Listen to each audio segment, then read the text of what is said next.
на 17 март се одбележуваат 78 години од основањето на Црвениот крст на Република Македонија и всушност денеска е и ден на крводарителството во нашата земја.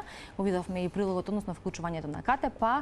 Денеска ќе зборуваме во утринската тема токму за основањето и постоењето долгогодишно на Црвениот крст на Република Македонија, како и действувањето, хуманитарните предизвици и поттикнувањето на чувството на хуманост и солидарност, која што е главна мисија и визија и цел на Црвениот крст.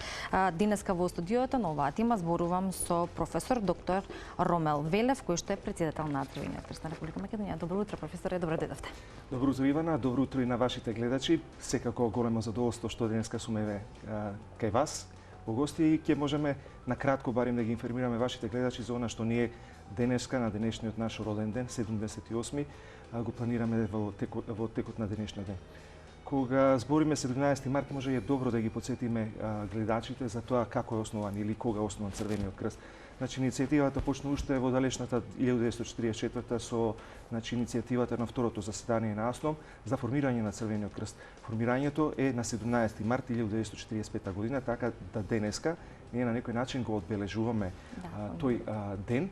Но воедно е и ден на крводарителството, како што споменавте и вие имавте многу убав прилог во кој што можеме да видиме еден наш крводарител со голем број на дарувања на крв. Но со осамостојањето на Македонија секако дека ние моравме да поминеме некакви фази за да можеме да бидеме признаени од меѓународното движење на Црвениот крст. Во 1992 година на 21 мај почнува фактички да работи како национално друштво Црвениот крст. 1993 година веќе владата на Република Македонија ги усвојува Женевските конвенции и протоколите кои што идат со тоа, со што се создадоа основи за да можеме да бидеме покасно во 1995 или 1995 година признаени прво од Меѓународниот комитет на Црвениот крст, тоа е на 1 ноември 1995 година и покасно да станеме полноправна членка на меѓународната Федерација на движењата на Црвениот крст и Црвената полумесечина, тоа е на 27 ноември 1995 година. Така имаме ние многу да кажеме датуми кои што ги одбележуваме, но секако најзначаен овој денешниот. Да, честитки за денешното одбележување, по кој повод се разбира и денешниот ден ќе биде исполнет бидејќи имате настан со кој што го одбележувате. Ќе може во продолжение да информираме и за самиот настан, во кои термини и на кој начин поточно каква е програмата. Па не е едноставно и лесно да се каже како на кој начин ние ќе го одбележиме денот, бидејќи сите 33 општински организации и Црвениот крст на град Скопје денеска имат одредени активности планирани со кои што ќе го одбележат. Во најголем дел тоа ќе бидат признанија на нашите крводарители. Така ние денеска ќе имаме и свечена годишно собрание во Даблтри на хотелот Хилтон, каде што ќе го одржиме со нашите делегати она годишно собрание и воедно каде што Министерот за здравство ќе додели плакети на најдобрите крводарители за изминатата година, за 2022 година, така да на таа манифестација ќе биде централниот настан кој што ќе го одбележи, значи, роден денот на Црвениот крст. Но не смееме да ги забораваме крводарителите. Секако крводарителите се оние кои што се најзаслужни за оние резултати ние кои што ги постигнавме во изминатата година. Тоа се импресивни резултати. Ние на годишно ниво секоја година се обидуваме да ги задоволиме потребите на државата за крвните единици. Од планираните 52.000 крвни единици за минатата година, ние оваа година остваривме приближно 58.000 крвни единици. Значи го надминавме оној просек за што се одговорни секако волонтерите, вработените во Црвениот крст, нашите поддржувачи и сите останати. Голема импресивна бројка со кој што овозможивме, значи, спасување на голем број на животни и овозможивме, значи, крвни продукти за голем број на население кои што имаат потреба од таквото нешто. Да. Јас верувам дека така ќе продолжи работата и понатаму и бројот на крводарители ќе се зголемува и резултатите кои што ги постигнува Црвениот крст исто така и во иднина и долгогодишно постоење. Она кое што восхитува и кое што е за поздрав е учеството на млади во Црвениот крст. Ние погледнавме и серти кои што се дел од видеата кои што ги имате на вашата веб страна, кои што говорат за обуките кои се организираат за различни потреби кога зборуваме за природни катастрофи, кога зборуваме за земјотреси, пожари и слично, што и на кој начин треба да се прави и како треба да се реагира. Постои една група млади на Црвениот крст на Република Македонија, каде што секој кој што се чувствува дека е способен и психофизички, нели, добар да го сето тоа овозможи и да помогне онаму каде што треба. И тоа е за поздрав, нели? Така. Отворен е повикот и за сите кои што сакаат. Јас секогаш потенцирам, значи без нашите волонтери, а посебно младите волонтери, значи не би бил тоа Црвен крст што е денеска. Ние со 18.000 членови можеме да се пофалиме секако тоа е и светскиот тренд, сме најголемата хуманитарна организација. Нашата позиција не е ни невладина, ни сме државна институција, но ние сме помагачи на државата во сите оние активности во кои што таа има потреба. Едно од тие активности е секако, нели, крводарителството, но каде што заедно со Институтот за трансфузиологија ние успеваме преку програмата за организирање и за промовирање на крводарителството, успеваме и со финансиската поддршка нормално да ги постигнеме овие резултати кои што ги имаме постигнато. Но активностите ни се на многу области, сега немаме многу време да ги споменуваме сите тие области, но секако дека волонтерите се столбот, значи еден од столбовите заедно со вториот столб, тоа се вработените од Црвениот крст, кои што ги постигнуваат сите овие резултати.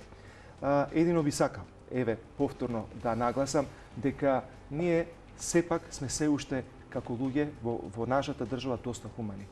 Морам да го потенцирам тоа и воедно и да најавам она што следи во оквирот на нашето одбележување на денот на Црвениот крст и на крводарителството, а тоа е она што ќе се обидеме на 20 март во понеделник да го заокружиме една наша донаторска, да кажеме како држава, донаторска, да кажеме, акција за помош на настраданото население од катастрофалниот земјотрес во Турција и Сирија, да прибавиме приближно 1 милион евра за помош на ова настрадано население.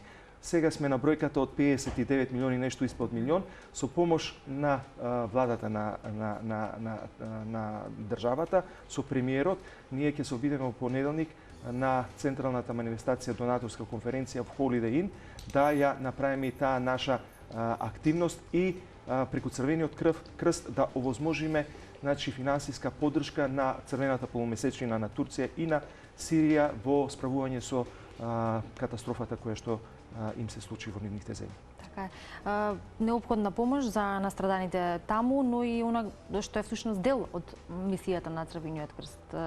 Продолжува со својата работа кога има и вакви големи и неочекувани за жал катастрофи, кои што нели предизвикуваат и голем број жртви настрадани. Кога се одбележува роден ден, се прави некаква ретроспектива, нели тоа и ние тука го зборуваме, но во делот таа ретроспектива е токму и координираноста на општините и на градот Скопје со Црвениот крст на целата држава. Координираноста е особено важна, бидејќи станува збор за целокупна организација која што дејствува на многу полиња, а треба да биде брзо, ефикасно и нели да резултира како што тоа го правите. Колку имавте можеби предизвици и искушенија во целата таа координираност во изминатите години, што е она кое што е клучно за да тоа се одвива непречено? Секако, резултатите кои што ги постигнавме, секако немаше да ги постигнеме без општинските организации. Значи, општинските организации се основната клетка на националното друштво на Црвениот крст, посебно срцето на националното друштво е Црвениот крст на град Скопје, каде што се највидливи резултатите кои што они ги постигнуваат, бидејќи е на ниво на град Скопје, каде што и 1/3 од скоро од нашето население нели екзистира или живее, без координираноста и координираните акции да се помогне онаму каде што треба, меѓу централата и општинските организации немаше да го постигнеме тоа. Но ние како централа секогаш имаме, значи, слух за спецификите на секоја општинска организација. Знаете, не е исто дали е тоа една општина во град Скопје со општинска организација со 150.000 население и покрива голем број и на основни, средни и високообразовни институции, не е исто како една мала средина, да кажеме, каде што не можете да ги постигнете истите резултати. Но затоа сме ние тука, каде што ги насочуваме и ги им овозможуваме на тие општински организации да се пронајдат во што се најдобро. А најдобриот тоа е претежно еве како што старе населението, тоа се социјалните услуги према старото население. Ние секако во Црвениот крст, освен заштитата на здравјето и промовирање на здравјето и заштитата на животот на населението, промовираме нели и здраво старење и така натаму. И голем број на активности кои што секој може да ги прати преку нашата страна на Facebook, интернет и така натаму. Ви благодарам многу за вашето гостување и за одвоеното време токму на денешниот ден, кога имате на полна агенда и работа, но и задоволство, се разбира, сепак да бидете дел од утринската за да може заедно да го одбележиме денешниот ден. Благодарам и на вас на поканата и уште еднаш нека е честит роденденот на Црвениот крст на Република Северна Македонија. Нека е честит роденденот и уште многу години постоење.